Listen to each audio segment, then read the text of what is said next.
নমস্কাৰ অকমানি বাচ্চাৰ বিষয়ে মই অকমান ক'বলৈ বিচাৰিছো মনোবিজ্ঞান হ'ল এটা মানুহৰ মানসিক স্থিতিটো আমি এটা পৰিয়ালৰ এটা অকমানি বাচ্চাৰ পৰা আমি অনুভৱ কৰিব পাৰো সেই পৰিবেশত ল'ৰাটো কেনেকৈ ডাঙৰ হৈছে কাৰণ বিহেভিয়াৰ ওপৰত ল'ৰাটো নিৰ্ভৰ কৰে কাৰণ কেলে ঘৰৰ পৰিয়াল যদি খুটি মধুৰ ভাষা ব্যৱহাৰ ভাল খং ৰাগ নাথাকে তেতিয়া হলে ল'ৰা ছোৱালীবিলাক মাইলনেছটো থাকে যেতিয়া ঘৰৰ পৰিবেশ বেয়া হয় তেতিয়া ল'ৰা ছোৱালীবিলাকৰ মাইলনেছটো অলপ মানে দম্ভ নিচিনা হয়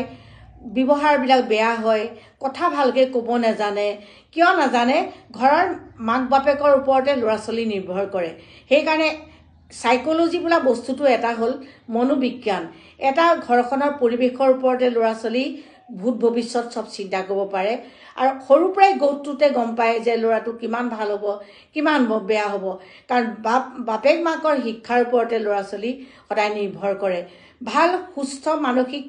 পৰিয়ালৰ হলে ল'ৰা ছোৱালী সদায় ভালেই হ'ব আৰু যদি অসুস্থ হয় তেতিয়া ল'ৰা ছোৱালী কেতিয়াও আশা কৰিব নোৱাৰি ভাল হ'ব বুলি হেতু কাৰণে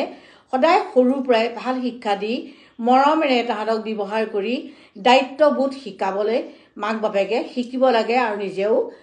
ভাল বিহেভ কৰিব লাগে এটুকে কৈ মই সামৰিলোঁ নমস্কাৰ